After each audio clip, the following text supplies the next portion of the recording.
பகிர்ந்து செல்லலாம் என்று எண்ணுகிறேன். அருமை சகோதரர்களே, நேரம் போயிடுச்சு. நிறைய பிரச்சனைகள் இந்த மண்ணில் தமிழ்நாடு மட்டுமன்றி அனைத்து மாவட்டங்களிலும் தலித் மக்களுக்கு எதிராகவே ஆட்சி அதிகாரம், சனாதானம், சாதி அதிகாரம் எல்லா இடங்களிலும், போலீஸ் ஸ்டேஷனா இருந்தாலும் சரி, அது பல்வேறு நிகழ்வுகளாக இருந்தாலும் சரி, அனைத்துமே தலித் மக்களை குறிவைத்துத்தான் இன்றைக்கு நடைபெற்றுக் கொண்டிருக்கிறது என்பதெல்லாம் நாம் பேசுவதற்காக ஒரு தயார் நிலையில் வந்திருந்தாலும் கூட காலமும் நேரமும் முடிந்து போய் இருக்கின்ற நிலையில கடைசியாக பேச வேண்டியிருக்கின்ற காரணத்தினால் இந்த அருமை சகோதரர் அறிவர் ஆம்ஸ்ட்ராங் அவர்களுடைய படுகொலையை இரண்டு விதமான கோணங்களை நாம் பார்க்கலாம்.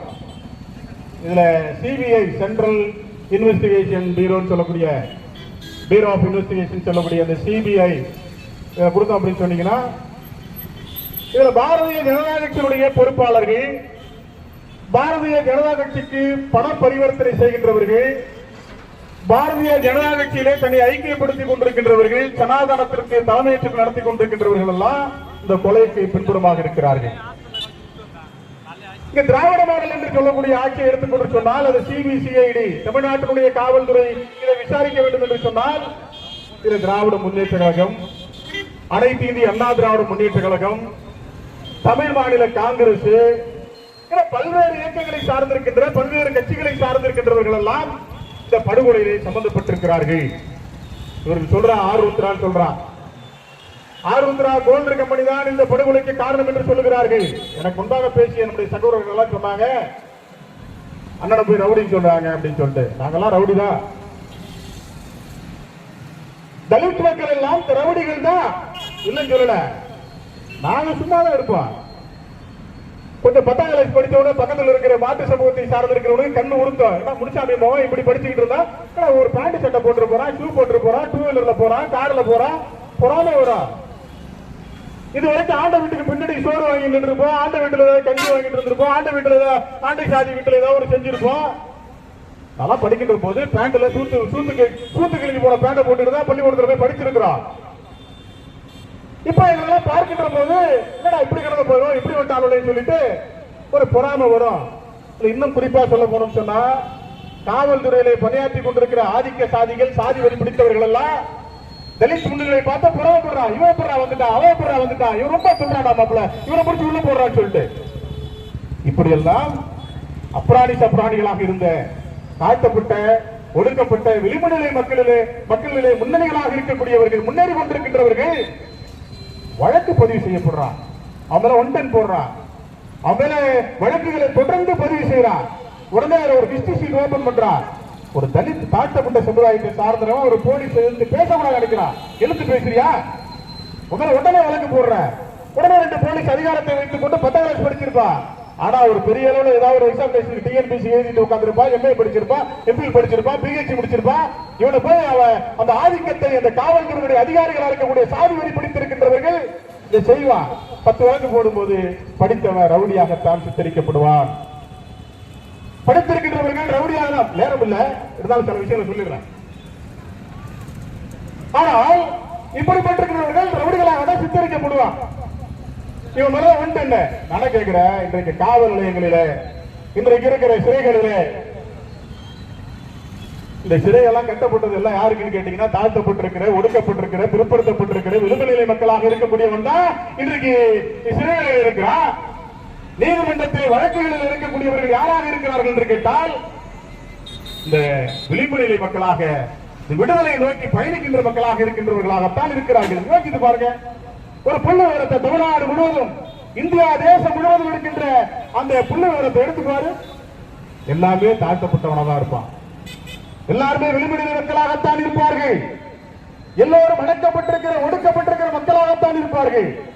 அதை எழுத்து கேட்கின்றவர்கள் இன்றைக்கு ரவுடிகளாக இந்திய தேசத்தில் இருக்கக்கூடிய ஆட்சியாளர்களாக இருந்தாலும் சரி, தமிழகத்தில் இருக்கக்கூடிய ஆட்சியாளர்களாக இருந்தாலும் சரி, இன்றைக்கு தலித் மக்கள், விளிம்பு நிலை மக்கள், அடக்கப்பட்டிருக்கிற ஒடுக்கப்பட்டிருக்கிற மக்கள் எல்லாம் இன்றைக்கு ரவுடிகளாக சித்தரிக்கப்பட்டிருக்கிறார்கள். யார் மேல வழக்கு இல்ல? ஒரு பொது சிந்தனையோடு பொதுமக்களை பற்றி சிந்திக்கக்கூடியவர்கள், பொது வாழ்விலே தன்னை ஈடுபடுத்திக் கொண்டிருக்கிறவர்கள், அரசியல் அதிகாரத்திற்கு வர வேண்டும் என்று எண்ணுகிறவர்கள், அவன் மேலெல்லாம் வழக்கு போடுறா இந்த போலீஸ்காரன். அவன் மேலெல்லாம் வீட்டுலாம் போய் மிகப்பெரிய அளவில் அட்ராசிட்டி செய்கிறார்கள். கேட்பதற்கு நாதியற்ற சமுதாயமாக இருக்கக்கூடிய இந்த தாழ்த்தப்பட்ட சமுதாயத்தை ஒடுக்குவதற்காக, அடக்குவதற்காக, அதிகாரத்தை பறித்துவிட கூடாது என்பதற்காக இவர்கள் மீது வழக்குகளை பதிவு செய்கிறார்கள். அப்ப நாங்களா எப்படி தெரியும் உங்களுக்கு? 2000 வருஷம், 3000 வருஷம், 4000 வருஷமா எங்களை ஒரு தாழ்த்தப்பட்ட சமுதாயமாக ஒரு இலக்காரமாக பார்த்து கொண்டிருக்கின்றது. ஆதிக்க சாதிகள் எப்படி பார்ப்பாங்கள?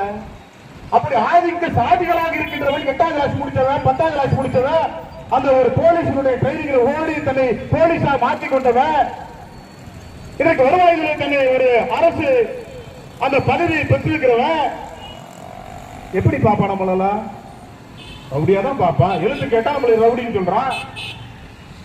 ஏன் சார் சட்டப்படி இதைத்தான் நீங்கள் செய்ய வேண்டும், இதை ஏன் மறுப்பு செய்கிறீர்கள் என்று கேட்டால், எழுத்து பேசுறியா?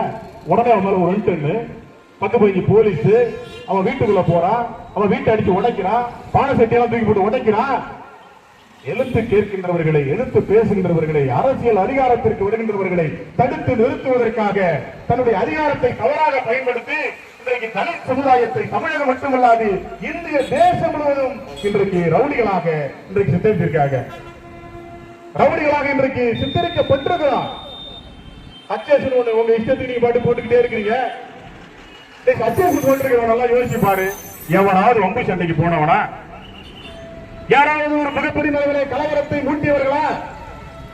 ஒரு கலவரத்தை உண்டு செய்தவர்களா? ஒரு சாதிக்கும் ஒரு மதத்திற்கும் மிகப்பெரிய அளவிலே பிரச்சனை செய்து சட்ட ஒழுங்கு பிரச்சனையை ஏற்படுத்தியவர்களா? அப்புறாணி சப்புராணியா இருப்பா. யாரோ ஒருத்தன் அடிச்சிருப்பான், ஒரு போலீஸ்காரன் அவனை போய் எடுத்து கேட்டிருப்பா. அதற்காக இவர்கள் அவர் மீது 110 போடுறது, ஹெச்எஸ் ஓபன் பண்றது, அவன் மேல தொடர்ந்து வழக்குகளை பதிவு செய்யறது. ஆனா ஒரு சாரா வியாபாரி மேல காவல்துறை அதிகாரிகள் வழக்கு பதிவு பண்ண மாட்டான். ஒரு கஞ்சா விற்கின்ற விற்பனையாளர்கள் மீது வழக்குகளை போட மாட்டார்கள். அந்த கஞ்சா விற்கிறவன் தாழ்த்தப்பட்ட சமுதாயம் இருக்க மாட்டான். சாராய விற்கிறவன் தாழ்த்தப்பட்ட சமுதாயம் இருக்க மாட்டான். அப்புறம் எப்படி தாழ்த்தப்பட்ட சமுதாயத்தை சார்ந்திருக்கின்ற நீதிமன்றங்களே இன்றைக்கு சாராய வழக்குகளிலே ஆஜராகிறார்களே எப்படி என்று கேட்டால், யாரோ ஒருத்தன் ஹோல்சேல் ஒருத்தர் இருப்பான். நீ மாவட்டத்திலே எடுத்துக்கிட்டு சொன்ன மிகப்பெரிய ஹோல்சேல் லீடர் இருக்கிறான். அவர்கள் கூட தான் இன்றைக்கு ஆய்வாளர்கள், இன்றைக்கு அவங்க ஆய்வாளர், இந்த காவல் கண்காணிப்பாளர், புலர் கண்காணிப்பாளர் யாரு கூட லிங்கில் இருக்கா அப்படின்னு கேட்டீங்கன்னா அந்த ஹோல்சேல் டீலர் கூட தான் இருப்பான். அவெல்லாம் பிடிக்க மாட்டாங்க இந்த போலீஸ்காரங்க. ஆனால்